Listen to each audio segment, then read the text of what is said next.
Bismillahirrahmanirrahim. Assalamualaikum warahmatullahi wabarakatuh.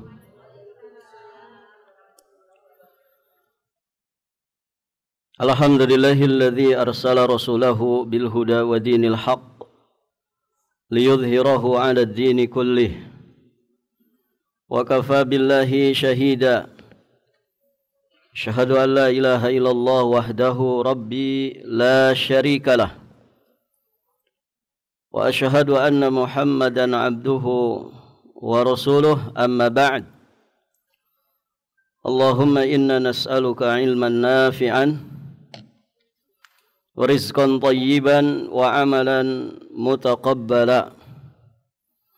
Allahumma 'allimna ma yanfa'una wa anfa'na bima 'allamtana wa zidna ilman. Para hadirin, akhwat wa ummahat fillah rahimani wa rahimakumullah. Alhamdulillah, pada pagi hari menjelang siang ini Allah Subhanahu wa taala memudahkan kita untuk melanjutkan pelajaran kita masih di pembahasan tafsir surat Az-Zukhruf. Kita akan membahas ayat ke-59 sampai ayat yang ke-61.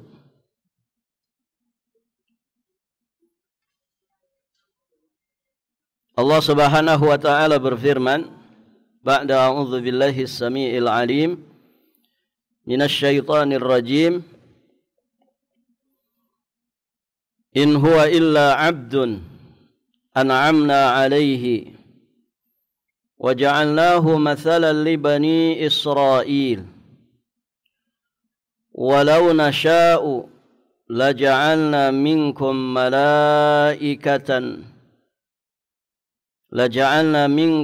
مَلَائِكَةً فِي الْأَرْضِ يَخْلُفُونَ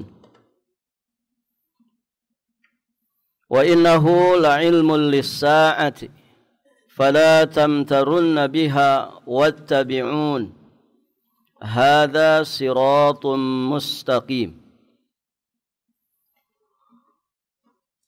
Allah Subhanahu wa taala berfirman yang artinya Isa tidak lain hanyalah seorang hamba yang kami berikan kepadanya nikmat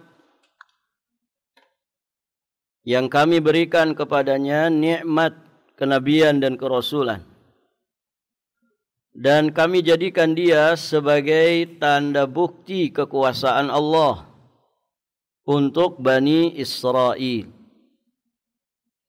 Walau nasya'u, dan kalau kami kehendaki, laja'alna minkum, benar-benar kami jadikan sebagai gantimu di muka bumi ini malaikatan fil ardi yakhlufun.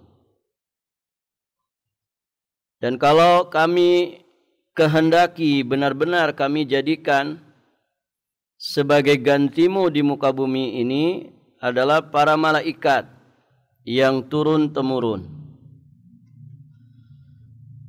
Dan sesungguhnya Isa itu benar-benar menjadi pertanda datangnya hari kiamat. Karena itu janganlah kamu ragu-ragu tentang kiamat itu, dan ikutilah aku. Inilah jalan yang lurus. Baik, ibu-ibu yang dirahmati Allah, kita akan ambil beberapa pelajaran dari 3 ayat yang mulia ini. Pelajaran pertama, di ayat ini Allah Subhanahu wa taala menjelaskan tentang Isa bin Maryam. Beliau adalah Isa bin Maryam binti Imran bin Hashim bin Amun bin Maitha bin Hizkiya bin Ahrik bin Mautham bin Azizia bin Amsaya bin Yawus bin Ahriyahu bin Yazim. Namanya asing-asing ibu ya. Kalau kita kan Pak Joko, Pak Tejo gitu. Taib. bin Suparjo. Ini namanya asing-asing. Bin Yazim bin Bahfashat bin Isya bin Iyan bin Rasba'an bin Daud. Ini Nabi Daud. Nyambungnya ke Nabi Daud. Karena Nabi Isa kan termasuk nabi dari Bani Israel. Bin Isai bin Uwaid bin Abir bin Salmun bin Nahshun bin Awinadab bin Aram bin Hasrun bin Farid bin Yahuda bin Ya'qub. Nyambung ke Ya'qub bin Ishaq, selanjutnya bin Ibrahim.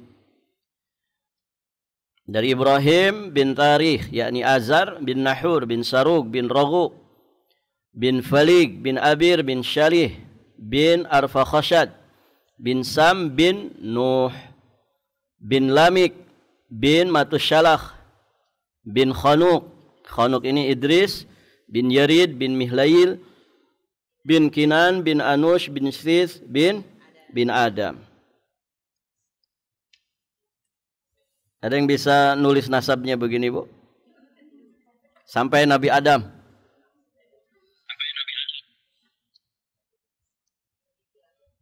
Taib, Ibu yang dirahmati Allah.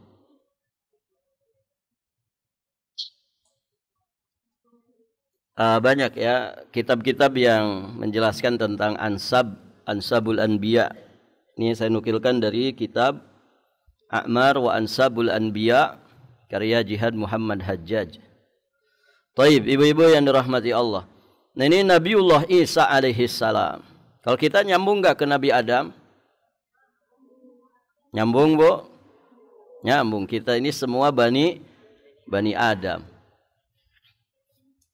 Taib.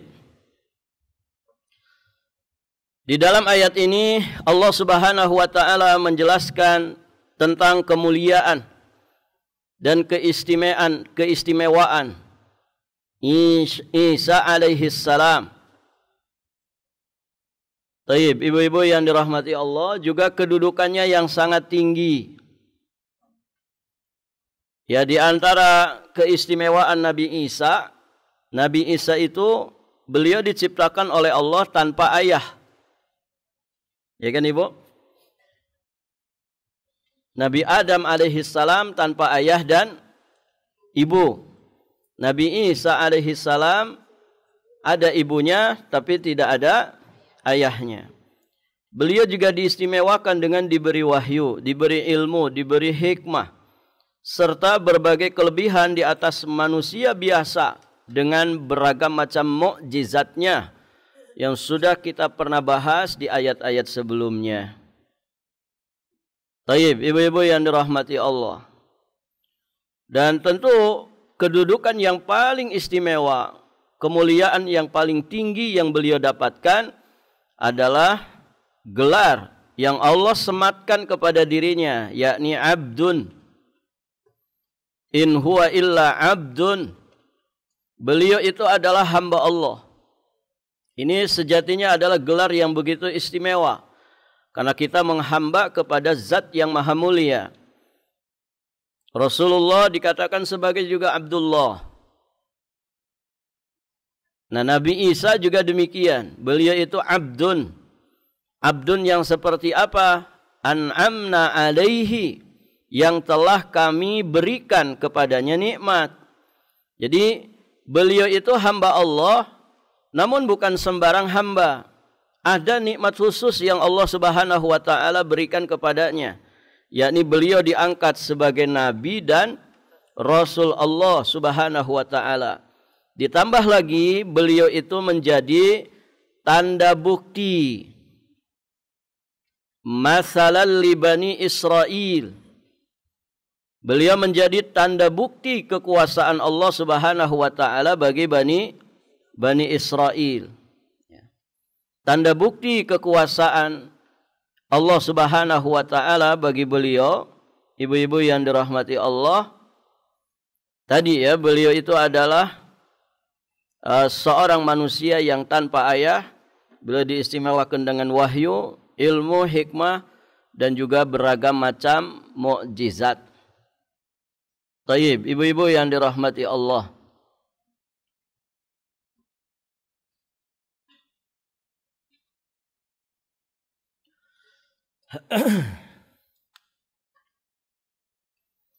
Rasulullah sallallahu alaihi wasallam bersabda menguatkan ayat ini bahwa Nabi Isa itu adalah hamba yang Allah berikan nikmat khusus berupa nubuwah dan risalah, yang kita sebagai muslim umat Rasulullah wajib meyakininya. Bahkan Nabi menjelaskan fadilahnya ketika kita meyakini Isa itu adalah hamba dan utusan Allah. Dalam hadis riwayat Imam Al-Bukhari dan juga Imam Muslim, Rasulullah sallallahu alaihi wasallam bersabda, "Man syahida alla ilaha illallah wahdahu la syarikalah wa anna Muhammadan abduhu wa rasuluh wa anna Isa abdullah wa rasuluh wa kalimatuhu alqaha ila Maryama wa ruhum min wal jannatu haqq wan naru haqq adkhalahu Allahul jannah ala ma kana minal amal." Barang siapa bersaksi bahwa tidak ada ilah yang berhak diibadahi dengan benar selain Allah, kemudian dia bersaksi bahwa tidak ada sekutu baginya, dia juga bersaksi bahwa Muhammad adalah hamba dan rasulnya, kemudian yang ketiga dia bersaksi, di sini poinnya, bahwa Isa adalah Abdullah wa Rasuluh, hamba Allah dan Rasulnya. Bersaksi bahwa Isa itu adalah kalimat Allah yang disampaikan Allah kepada Maryam, dan bersaksi bahwa Isa itu ruh dari ruh-ruh ciptaan Allah Subhanahu wa taala. Kemudian bersaksi bahwa surga itu hak, benar adanya, dan neraka adalah hak, neraka itu benar adanya. Maka adkhalahullahul jannah, Allah Subhanahu wa taala pasti memasukkannya ke dalam surga ala makana minal amal, bagaimanapun amal yang telah diperbuatnya. Jadi ini persaksian yang semestinya ada pada seorang muslim, mempersaksikan Isa sebagai Abdullah dan Rasulnya. Setelah kita mempersaksikan tentang keesaan Allah, mempersaksikan tentang syahadat Muhammad Rasulullah, maka kita juga mempersaksikan bahwa Isa adalah hamba dan utusan Allah. Taib. Tentu di sini mengandung pelajaran. Perhatikan ibu-ibu yang dirahmati Allah, status beliau sebagai hamba maka berarti beliau bukanlah Tuhan. Kalau Nabi Isa dikatakan Abdullah, kalau Nabi Isa dikatakan di dalam ayat ini sebagai Abdun, maka berarti beliau itu bukan Tuhan. Beliau itu bukan sesembahan. Beliau juga bukan pula anak Tuhan. Sehingga tidak boleh disembah-sembah, tidak boleh dijadikan sesembahan. Maka ini bantahan untuk orang-orang Nasrani yang mengaku sebagai pengikut Nabi Isa, kemudian mereka ghulu kepada Nabi Isa, mengatakan bahwa Nabi Isa adalah satu dari tiga, mengatakan Nabi Isa adalah anak Tuhan. Nasallallahu as-salama wal afiyah. Taib, ibu-ibu yang dirahmati Allah.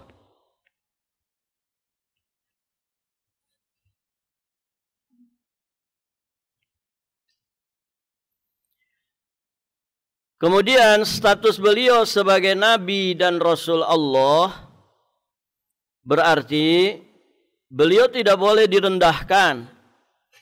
Beliau tidak boleh didustakan ajarannya, tidak boleh diingkari ajarannya, sehingga beliau itu tidak sama dan tidak bisa disamakan dengan berhala-berhala kafir Quraisy. Ya, di ayat-ayat sebelumnya sudah kita sampaikan ya, bahwa orang-orang kafir Quraisy ketika Nabi menyampaikan ayat yang ada di surat Al-Anbiya itu, ya kata mereka, oh berarti Isa juga sama dong. Isa juga nanti sama seperti berhala-berhala yang kami sembah. Karena apa yang disembah selain Allah, hasabu jahannam, akan menjadi umpan neraka jahannam. Kemudian dari situ mereka memahami, kalau begitu Nabi Isa juga sama. Ya, Nabi Isa juga sama nasibnya nanti sebagaimana sesembahan-sesembahan kami. Nah, ini ayat ini dan juga hadis Nabi tadi ya membantah itu semua. Jadi tidak bisa disamakan karena memang Nabi Isa itu tidak sama dengan berhala-berhala kafir Quraisy. Taib, ibu-ibu yang dirahmati Allah. Kita lanjut.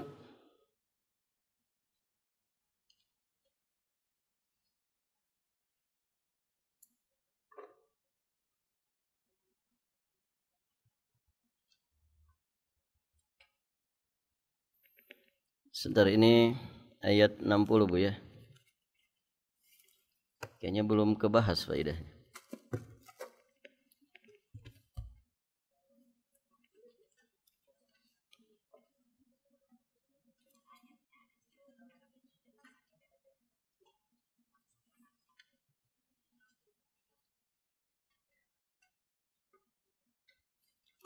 Coba lihat surat Az-Zukhruf-nya.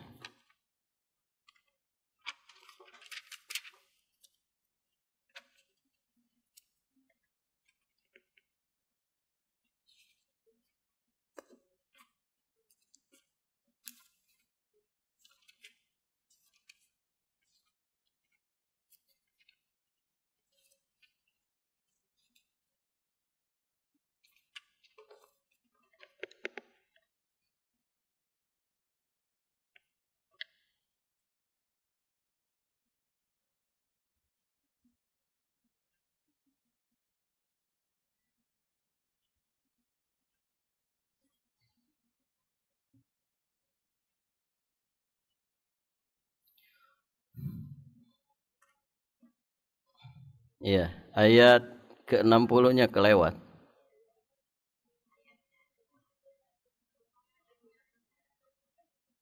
Maksudnya faidahnya. Ya, betul Bu, kelewat ya. Soalnya berapa faidah tadi? Satu faidah tadi itu semuanya menjelaskan tentang ayat 59.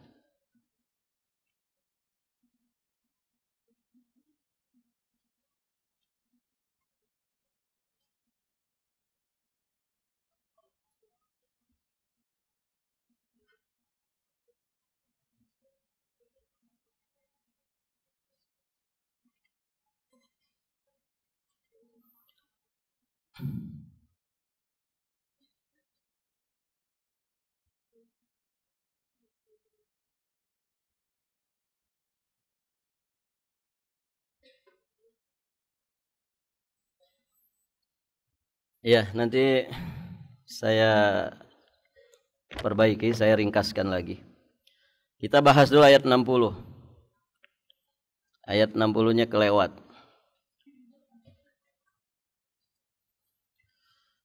Baik, ibu-ibu yang dirahmati Allah. Allah Subhanahu wa taala berfirman di ayat berikutnya, yakni ayat yang ke-60. Walau nasha'u laja'alna minkum malaikatan fil ardi yakhlufun. Dan kalau kami kehendaki, benar-benar kami jadikan sebagai gantimu di muka bumi malaikat-malaikat yang turun-temurun. Taib, ibu-ibu yang dirahmati Allah, di dalam ayat ini, ayat ke-60 surat Az-Zukhruf, Allah Subhanahu wa taala di sini sedang membantah kepercayaan kaum musyrikin Mekah yang sudah kita pernah singgung sebelumnya. Bani apa, Ibu? Di ayat-ayat sebelumnya. Orang Nasrani kan menjadikan Isa sebagai Tuhan. Orang Yahudi menjadikan Uzair sebagai Tuhan. Nah, ada musyrikin Quraisy, musyrikin di masa itu namanya apa? Bani yang kemarin, Bu. Bani Mulai. Masih ingat enggak? Ketinggalan di rumah ya, Bu ya. Kalau PDF-nya ketinggalan, ilmunya juga ketinggalan.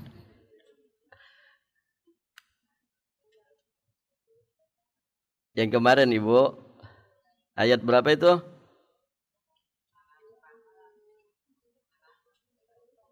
Lima tujuh, 58 kan? Di faidah berapa tuh?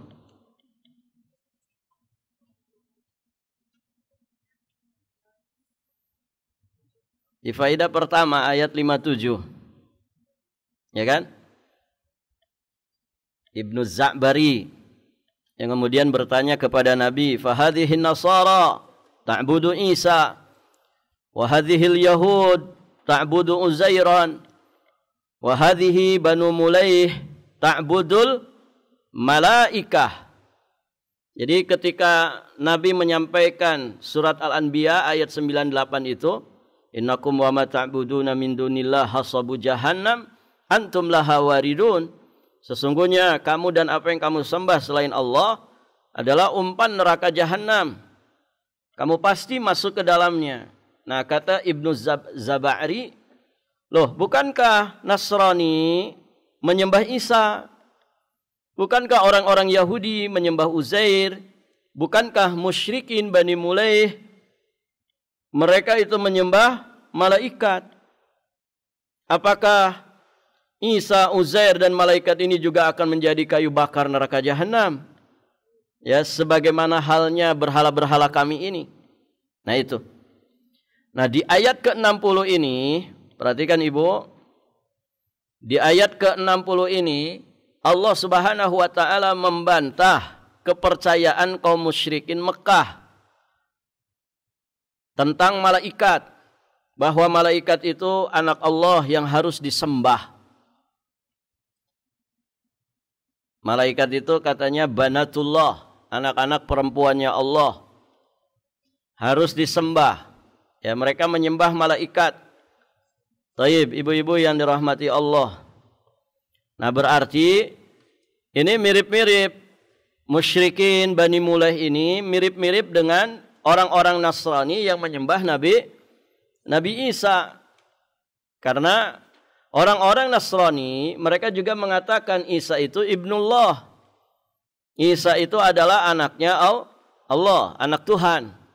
Nah, musyrikin Mekah, Bani Mulaih mengatakan bahwa malaikat itu banatullah. Malaikat itu adalah anak-anak perempuannya Allah. Ya, berarti ada kemiripan di situ. Sehingga mereka menyembah malaikat. Maka Allah tegaskan di sini bahwa jika Allah berkehendak, jika Allah mau, Allah dapat menciptakan manusia menjadi malaikat yang menghuni bumi ini secara turun-temurun. Atau Allah jadikan malaikat untuk menggantikan manusia di bumi yang juga hidup beranak pinak sampai nanti datangnya kiamat. Taib. Maka pertanyaannya, apakah malaikat itu adalah anak-anak Allah dan pantas disembah? Tentu jawabannya tidak. Ya. Karena ternyata malaikat juga adalah makhluk ciptaan Allah. Yang kalau Allah berkehendak, bisa Allah gantikan itu. Penduduk bumi itu bukan manusia, tapi malaikat yang beranak pinak turun-temurun sebagaimana manusia. Dan Allah kuasa untuk itu. Begitu. Baik, ibu-ibu yang dirahmati Allah. Artinya malaikat, ya Nabi Isa, Uzair, semuanya itu adalah hamba Allah. Semuanya adalah makhluk ciptaan Allah Subhanahu wa taala yang sama sekali tidak punya kekhususan ubudiyah. Tidak punya kekhususan ilahiyah. Ya, sehingga mereka tidak pantas dijadikan sebagai sesembahan. Yang hanya pantas dijadikan sesembahan adalah pencipta mereka semua. Siapa itu? Allah Azza wa Jalla. Allah Azza wa Jalla. Baik, ibu-ibu yang dirahmati Allah. Demikian. Itu secara singkat penjelasan dari ayat ke-60 tersebut. Jadi semuanya dibantah oleh Allah. Ya, Yahudi dibantah, orang-orang Nasrani dibantah akidah mereka. Demikian pula musyrikin Quraisy atau musyrikin Makkah. Baik. Kemudian ayat berikutnya, ayat ke-61. Nanti saya revisikan Ibu ya.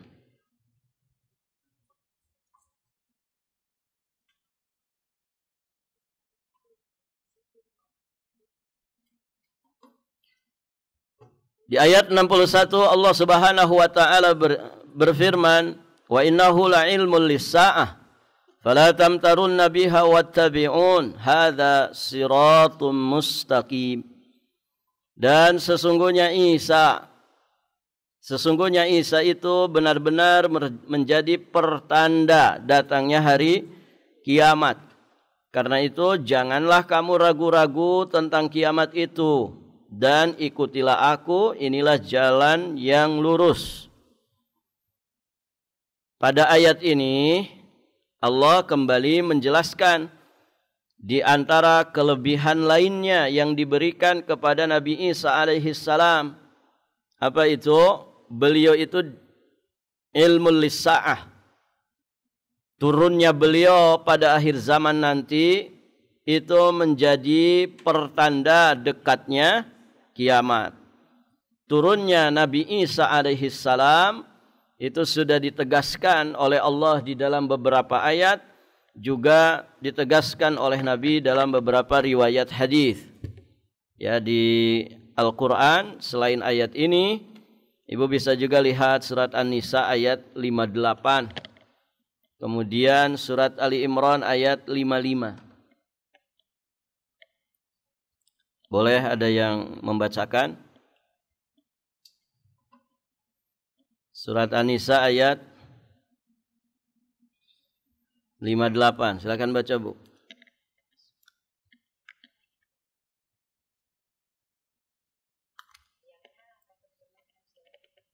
Dua-duanya.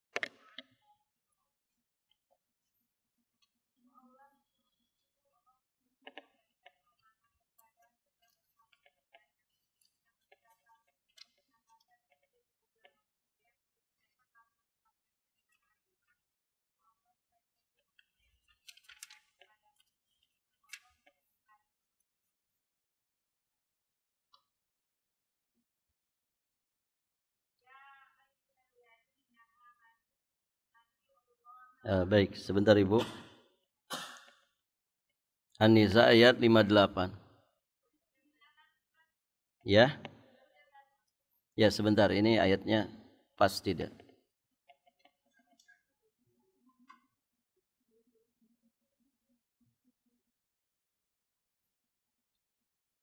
Sesungguhnya Allah menyuruh kamu menyampaikan amanah kepada yang berhak.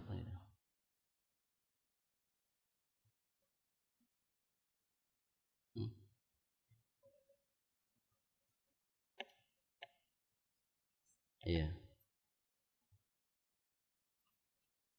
Sebentar, Bu. Coba yang Ali Imran-nya dulu ayat 55.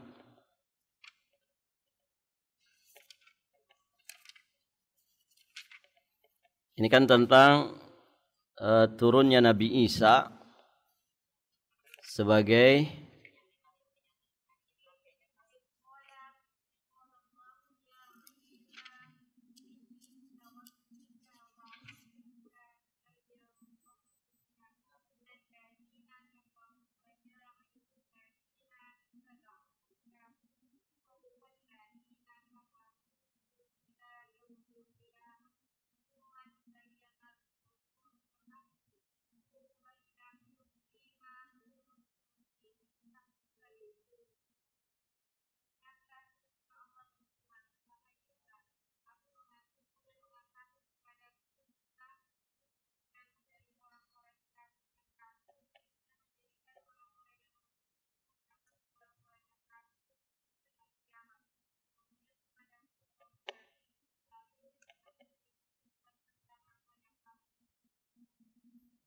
Barakallahu fiik.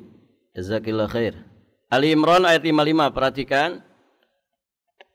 Idz qala Allahu ya Isa inni mutawaffika wa rafi'uka ilayya wa mutahhiruka minal ladzina kafaru. Ingatlah ketika Allah berfirman, wahai Isa, sesungguhnya aku akan menyampaikan kamu kepada akhir ajalmu dan mengangkat kamu kepadaku serta membersihkan kamu dari orang-orang yang kafir dan menjadikan orang-orang yang mengikuti kamu di atas orang-orang kafir sampai hari kiamat. Kemudian hanya kepada akulah kembalimu, lalu aku memutuskan di antaramu tentang hal-hal yang selalu kamu berselisih padanya. Perhatikan di sini, ini mutawafika, yang akan nanti mewafatkan Nabi Isa siapa? Allah. Sampai kapan? Sampai nanti akhir ajalnya. Dan itu setelah nanti Nabi Isa alaihi salam diangkat menuju Allah Subhanahu wa taala. Baru nanti ditetapkan ajalnya, ya, dengan beliau diturunkan di akhir zaman. Dan sudah kita jelaskan ya hadis apa yang nanti dilakukan oleh Nabiullah Isa alaihi salam di akhir zaman. Ya, di antaranya kan membunuh Dajjal. Nah, nanti setelah itulah kemudian setelah amanahnya tuntas, maka Allah Subhanahu wa taala akan mewafatkan Nabiullah Isa alaihi salam. Itu ya. Jadi Ali Imran ayat 55. Nah, adapun di ayat An-Nisa itu bukan ayat 58. 159 coba dilihat. 159.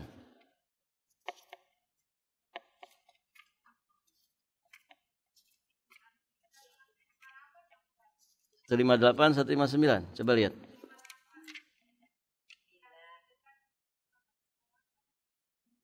Ya, 158, 159 bisa.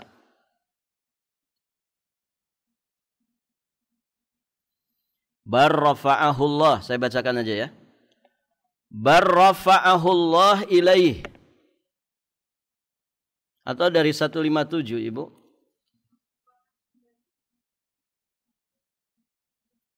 Ya, dari 157, perhatikan. Ibu pegang fotokopiannya ya. Tolong di ini ya. Diralat. Wa qaulihim inna qatalnal masiha Isa ibn Maryam. Dan karena ucapan mereka, sesungguhnya kami telah membunuh Al-Masih Isa putra Maryam, Rasul Allah. Nah, di sini dikatakan bahwa mereka menyebut Isa putra Maryam sebagai Rasul Allah ini sebagai ejekan saja. Karena mereka ini tidak mempercayai kerasulan Isa. Ini orang-orang Yahudi ya. Mereka menuduh Isa itu sebagai anak Mereka menuduh Nabi Isa sebagai anak zina. Kenapa? Karena mereka menuduh Ibunda Maryam melakukan zina. Itu dibantah oleh Allah di ayat sebelumnya, ayat 156. Wa bi kufrihim wa qaulihim ala Maryam buhtanan azima. Dan karena kekafiran mereka terhadap Isa dan tuduhan mereka terhadap Maryam dengan kedustaan yang besar. Apa kedustaan besar? Mereka menuduh Ibunda Maryam itu berzina. Bagaimana mengandung, hamil tanpa tanpa diketahui siapa yang menghamili. Nah, akhirnya mereka menuduh. Berarti otomatis mereka juga menuduh Nabi Isa sebagai anak zina. Dan karena ucapan mereka, sungguh kami telah membunuh Al-Masih Isa bin Maryam, Rasul Allah. Nah, kalimat Rasul Allah itu ejekan saja. Karena mereka orang-orang Yahudi tidak meyakini kerasulan Isa alaihissalam. Dan ini semua sudah dibantah oleh Allah, dibantah oleh Rasulullah Muhammad sallallahu alaihi wasallam. Tadi ya tentang persaksian bahwa Isa itu Abdullah wa rasuluh. Ya, abdun ini sebagai bantahan bagi Nasrani yang berlebih-lebihan kepada Nabi Isa, menuhankan Nabi Isa alaihissalam. Kemudian wa rasuluh ini bantahan terhadap Yahudi yang merendahkan Nabi Isa serendah-rendahnya. Ya, dikatakan Nabi Isa anak zina, ibunya pezina. Barakallahu fikum, maka mereka tidak meyakini kerasulan Isa alaihissalam. Maka Allah sampaikan, wa ma qataluhu wa ma salabuhu. Padahal mereka tidak membunuhnya, tidak pula menyalibnya. Tetapi yang mereka bunuh adalah orang yang diserupakan. Walakin syubbiha lahum. Orang yang diserupakan dengan Nabi Isa bagi mereka. Wa innal ladzina ikhtalafu fihi lafi syakkim minhu. Kemudian kata Allah Subhanahu wa taala, sesungguhnya orang-orang yang berselisih paham tentang pembunuhan Isa benar-benar dalam keraguan tentang yang dibunuh itu. Jadi mereka ini tidak punya keyakinan sebetulnya. Ini sebenarnya siapa yang disalib ini. Malahum bihi min ilmin. Mereka ini tidak mempunyai keyakinan tentang siapa yang dibunuh itu. Illa tiba'adh-dhann. Kecuali mengikuti prasangka belaka. Wa ma qataluhu yaqina. Mereka tidak pula yakin bahwa yang mereka bunuh itu adalah Isa. Bar rafa'ahu Allah ilaih. Nah, ini ayat kelanjutannya. Tetapi yang sebenarnya Allah telah mengangkat Isa kepadanya. Nah, ini sekali lagi menjadi bantahan terhadap anggapan orang-orang Yahudi bahwa mereka telah membunuh Isa. Wa kana Allahu azizan hakima. Tetapi yang sebenarnya dan wa kana Allah, dan adalah Allah maha perkasa lagi maha bijaksana. Wa min ahlil kitabi illa la yu'minanna bihi. Tidak ada seorang pun dari ahli kitab kecuali akan beriman kepadanya, yakni kepada Isa sebelum kematiannya. Tayyib. Sebelum kematiannya mereka barakallahu fikum punya iman yang lurus terhadap Nabi Isa. Namun setelah Nabi Isa wafat, nah itu lain lagi. Barakallahu fikum. Dan di hari kiamat nanti Isa itu akan menjadi saksi terhadap mereka. Taib. Jadi jelas ya, Nabi Isa diangkat oleh Allah Subhanahu wa taala dan nanti akan turun di akhir zaman sebelum wafatnya beliau. Beliau melakukan dan mengamalkan syariatnya Nabi Muhammad SAW dan mengemban tugas amanah yang disebutkan oleh Nabi SAW di dalam beberapa riwayat hadis. Nah, di antaranya di sini kita nukilkan satu riwayat. Taib, ibu-ibu yang dirahmati Allah, riwayat Imam Muslim. Inna sa'ata la takunu hatta takuna asyru ayat. Sesungguhnya kiamat tidak akan terjadi sampai ada 10 tanda sebelumnya. Yang pertama, khasfun bil masyriq. Ada khasaf. Ya, di timur. Khasaf itu apa? Apa, Bu? Ada kusuf, ada khusuf. Apa itu? Gerhana. Gerhana. Ada khasaf di timur, ada khasaf di barat. Ada khasaf juga di Jazirat Arab. Kemudian dukhan, adanya asap, adanya dajjal. Kemudian dabbatul ar, adanya binatang melata. Binatang melata. Kemudian adanya Ya'juj dan Ma'juj. Kemudian tulu'us syamsi min maghribiha. Ini tanda-tanda besar.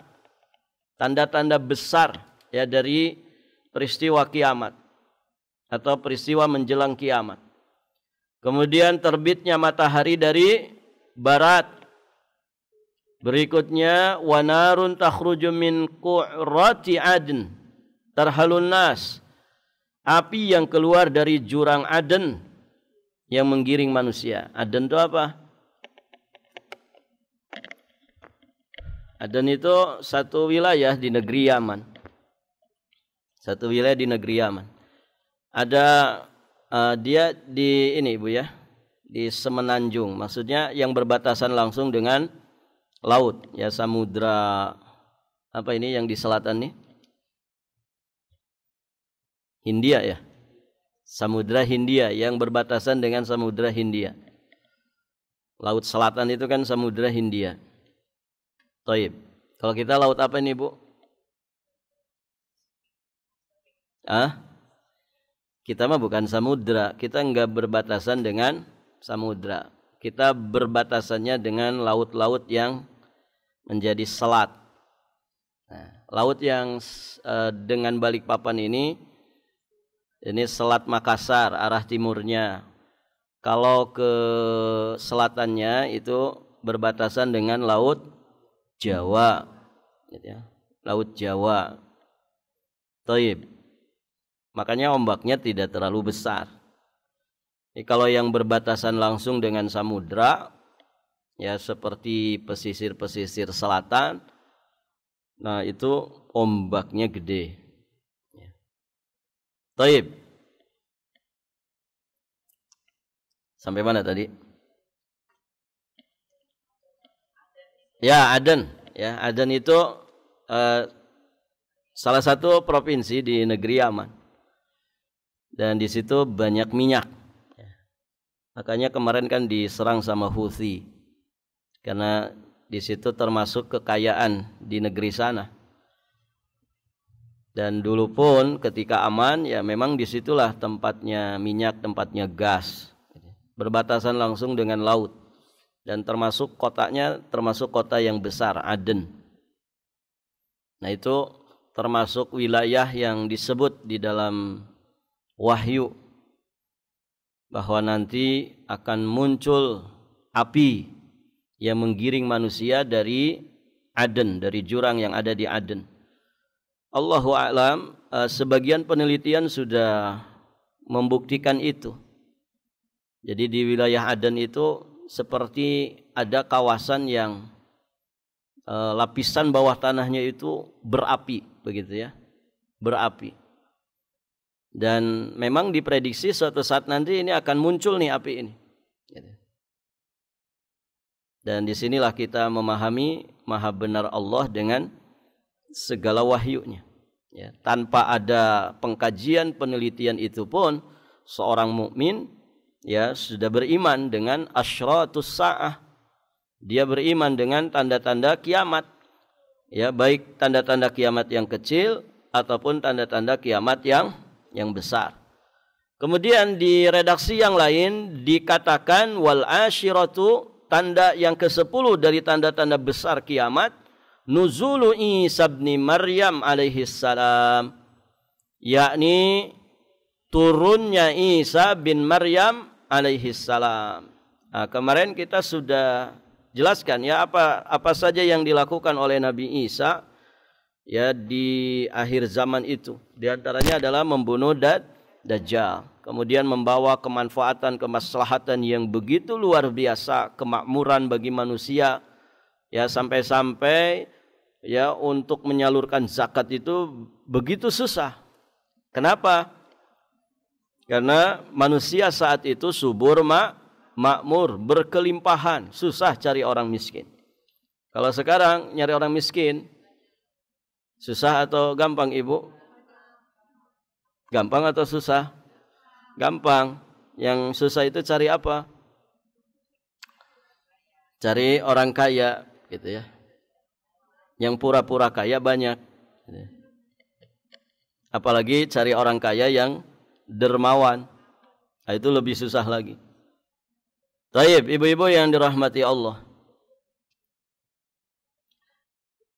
Pelajaran terakhir, pelajaran kedua, sebelum terakhir.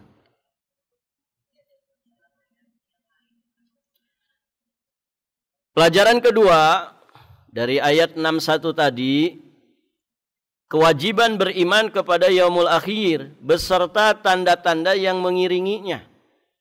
Nah, salah satu di antaranya adalah terkait Nabi Isa yang akan turun di akhir zaman, dan itu menjadi tanda-tanda besar.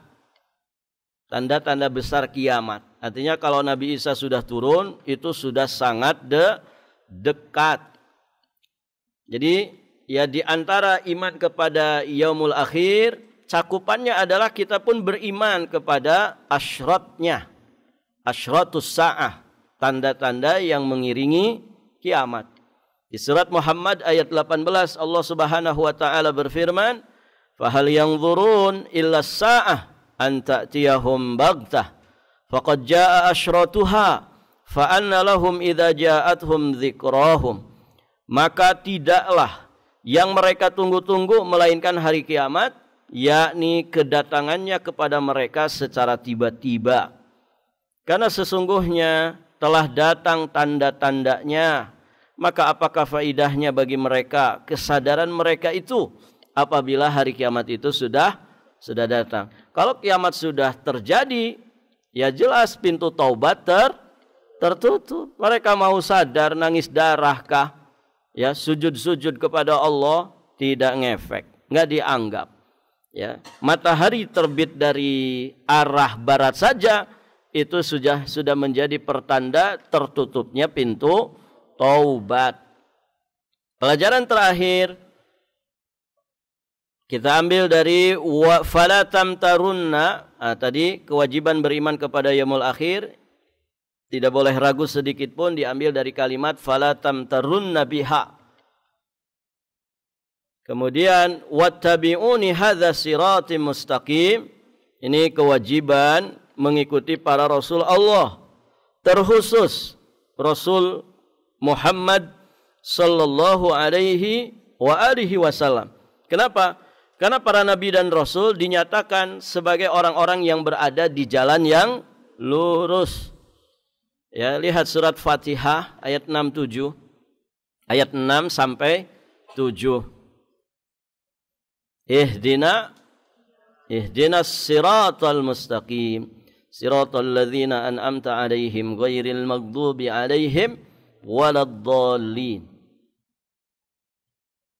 Tunjukilah kami ke jalanmu yang lurus. Jalan yang lurus itu apa?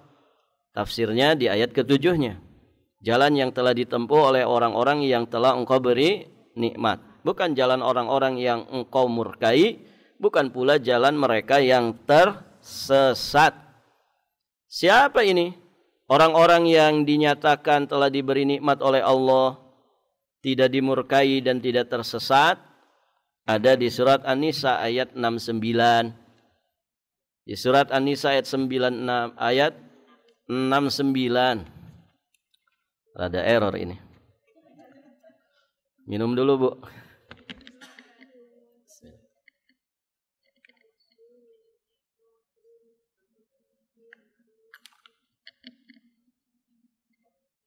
Di surat An-Nisa ayat 69.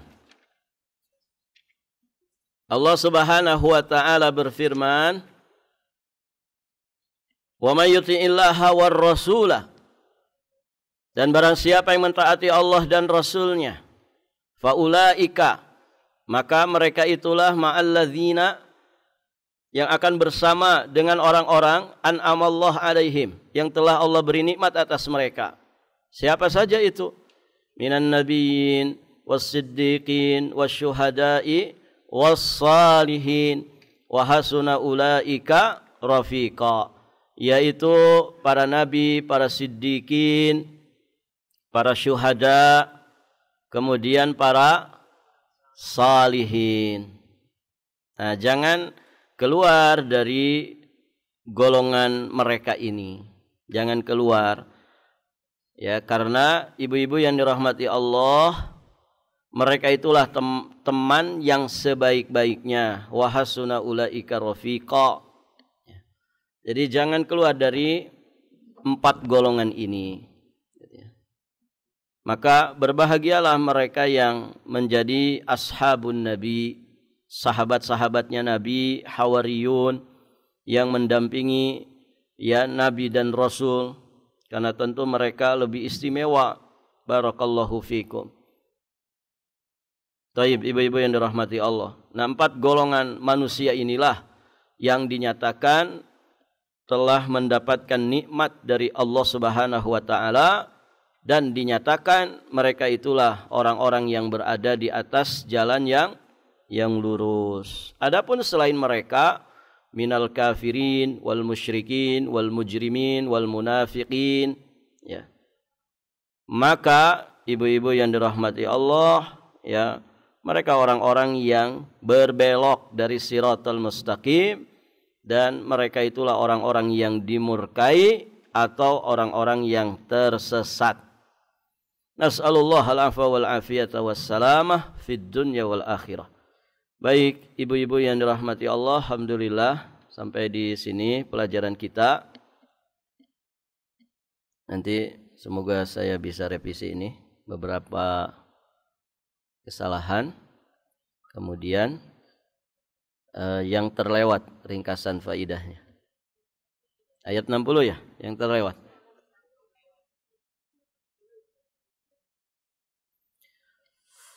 Baik Ibu, sampai di sini. Taib. Baik Ibu, sampai di sini dulu pelajaran kita. Insyaallah nanti kita lanjutkan di kesempatan berikutnya. Subhanakallahumma bihamdika asyhadu an la ilaha illa anta astaghfiruka wa atubu ilaik. Assalamualaikum warahmatullahi wabarakatuh.